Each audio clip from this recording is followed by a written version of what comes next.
चोर और राजा। किसी जमाने में एक चोर था। वह बड़ा ही चतुर था। लोगों का कहना था कि वह आदमी की आंखों का काजल तक उड़ा सकता था। एक दिन उस चोर ने सोचा कि जब तक वह राजधानी में नहीं जाएगा और अपना करतब नहीं दिखाएगी तब तक चोरों के बीच उसकी धाक नहीं जमेगी। ये सोचकर वह राजधानी की ओर रवाना हुआ और वहां पहुंचकर उसने ये देखने के लिए नगर का चक्कर लगाया कि कहाँ क्या कर सकता है। उसने तय की कि राजा के महल से अपना काम शुरू करेगा। राजा ने रात दिन महल की रखवाली के लिए बहुत से सिपाही तैनात कर रखे थे। बिना पकड़े गए परिंदा भी महल में नहीं घुस सकता था। महल में एक बहुत बड़ी घड़ी लगी थी जो दिन रात का समय बताने के लिए घंटे बजाती रहती थी। चोर ने लोहे की कुछ कीलें इकट्ठी की और जब रात को घड़ी ने 12 बजाए तो घंटे की हर आवाज के साथ वह महल की दीवार में एक एक कील ठोकता गया।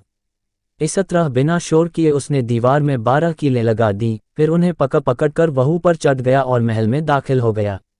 इसके बाद वह खजाने में गया और वहां से बहुत से हीरे चुरा लाया। अगले दिन जब चोरी का पता लगा तो मंत्रियों ने राजा को इसकी खबर दी। राजा बड़ा हैरान और नाराज हुआ। उसने मंत्रियों को आज्ञा दी कि शहर की सड़कों पर गश्त करने के लिए सिपाहियों की संख्या दूनी कर दी जाए और अगर रात के समय किसी को भी घूमते हुए पाया जाए तो उसे चोर समझकर गिरफ्तार कर लिया जाए। जिस समय दरबार में यह ऐलान हो रहा था, एक नागरिक के भेष में चोर मौजूद था। उसे सारी योजना की एक एक बात का पता चल गया। उसे फौरन ये भी मालूम हो गया कि कौन से 26 सिपाही शहर में गश्त के लिए चुने गए हैं। वह सफाई से घर गया और साधु का बाना धारण करके उन 26 सिपाहियों की बीवियों से जाकर मिला। उनमें से हर एक इस बात के लिए उत्सुक थी कि उसकी पति ही चोर को पकड़े और राजा से इनाम ले। एक एक करके चोर उन सब के पास गया और उनके हाथ देख देख कर बताया कि वह रात उसके लिए बड़ी शुभ है। उस पति की पोशाक में चोर उसके घर आएगा, लेकिन देखो चोर की अपने घर के अंदर मत आने देना, नहीं तो वह तुम्हें दबा लेगा। घर के सारे दरवाजे बंद कर लेना और भले ही वह पति की आवाज में बोलता सुनाई दे उसके ऊपर जलता कोयला फेंकना। इसका नतीजा ये होगा कि चोर पकड़ में आ जाएगा। सारी स्त्रियां रात को चोर के आगमन के लिए तैयार हो गईं। अपने पतियों को उन्होंने इसकी जानकारी नहीं दी। इस बीच पति अपनी गश्त पर चले गए और सवेरे 4 बजे तक पहरा देते रहे। हालांकि अभी अंधेरा था, लेकिन उन्हें उस समय तक इधर उधर कोई भी दिखाई नहीं दिया तो उन्होंने सोचा कि उस रात को चोर नहीं आएगा। ये सोचकर उन्होंने अपने घर चले जाने का फैसला किया। ज्यों ही वे घर पहुंचे, स्त्रियों को संदेह हुआ और उन्होंने चोर की बताई कार्रवाई शुरू कर दी। फल वह हुआ कि सिपाही जल गए और बड़ी मुश्किल से अपनी स्त्रियों को विश्वास दिला पाए कि वे ही उनके असली पति हैं और उनके लिए दरवाजा खोल दिया जाए। सारे पतियों के जल जाने के कारण उन्हें अस्पताल ले जाया गया। दूसरे दिन राजा दरबार में आया तो उसे सारा हाल सुनाया गया। सुनकर राजा बहुत चिंतित हुआ और उसने कोतवाल को आदेश दिया कि वह स्वयं जाकर चोर पकड़े। उस रात कोतवाल ने तैयार होकर शहर का पहरा देना शुरू किया। जब वह एक गली में जा रहा था, चोर ने जवाब दिया, मैं चोर हूं। कोतवाल समझा कि लड़की उसके साथ मजाक कर रही है। उसने कहा, मजाक छोड़ो और अगर तुम चोर हो तो मेरे साथ आओ, मैं तुम्हें काट में डाल दूंगा।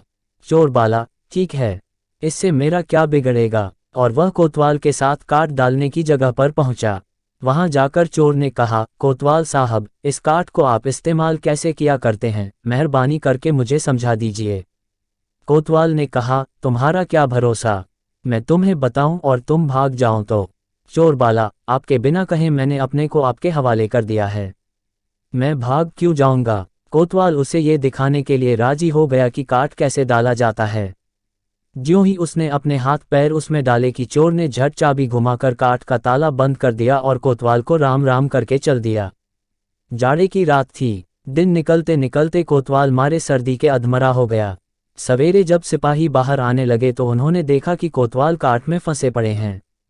उन्होंने उनको उसमें से निकाला और अस्पताल ले गए। अगले दिन जब दरबार लगा तो राजा को रात का सारा किस्सा सुनाया गया। राजा इतना हैरान हुआ कि उसने उस रात चोर की निगरानी स्वयं करने का निश्चय किया। चोर उस समय दरबार में मौजूद था और सारी बातों को सुन रहा था। रात होने पर उसने साधु का भेष बनाया और नगर के सिरे पर एक पेड़ के नीचे धूनी जलाकर बैठ गया। राजा ने गश्त शुरू की और 2 बार साधु के सामने से गुजरा।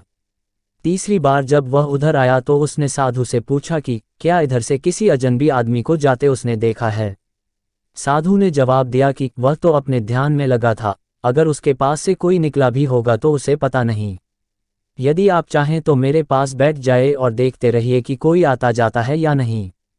ये सुनकर राजा के दिमाग में एक बात आई और उसने फौरन तय किया कि साधु उसकी पोशाक पहनकर शहर का चक्कर लगाए और वह साधु के कपड़े पहनकर वहां चोर की तलाश में बैठे। आपस में काफ बहस मुबाहिसे और 2-3 बार इनकार करने के बाद आखिर चोर राजा की बात मानने को राजी हो गया और उन्होंने आपस में कपड़े बदल लिए। चोर तत्काल राजा के घोड़े पर सवार होकर महल में पहुंचा और राजा के सोने के कमरे में जाकर आराम से सो गया। बेचारा राजा साधु बना चोर को पकड़ने के लिए इंतजार करता रहा। सवेरे के कोई 4 बजने आए। राजा ने देखा कि न तो साधु लौटा और कोई आदमी या चोर उस रास्ते से गुजरा, तो उसने महल में लौट जाने का निश्चय किया। लेकिन जब वह महल के फाटक पर पहुंचा तो संतरियों ने सोचा, राजा तो पहले ही आ चुका है, होना हो यह चोर है जो राजा बनकर महल में घुसना चाहता है। उन्होंने राजा को पकड़ लिया और काल कोठरी में डाल दिया। राजा ने शोर मचाया पर किसी ने भी उसकी बात न सुनी। दिन का उजाला होने पर काल कोठरी का पहरा देने वाले संतरी ने राजा का चेहरा पहचान लिया और मारे डर के थरथर कांपने लगा। वह राजा के पैरों पर गिर पड़ा। राजा ने सारे सिपाहियों को बुलाया और महल में गया। उधर चोर, जो रात भर राजा के रूप में महल में सोया था, सूरज की पहली किरण फूटते ही राजा की पोशाक में और उसी के घोड़े पर रफू चक्कर हो गया। अगले दिन जब राजा अपने दरबार में पहुंचा तो बहुत ही हतरश था। उसने ऐलान किया कि अगर चोर उसके सामने उपस्थित आ जाएगा तो उसे माफ कर दिया जाएगा और उसके खिलाफ कोई कार्रवाई नहीं की जाएगी, बल्कि उसकी चतुराई के लिए उसे इनाम भी मिलेगा।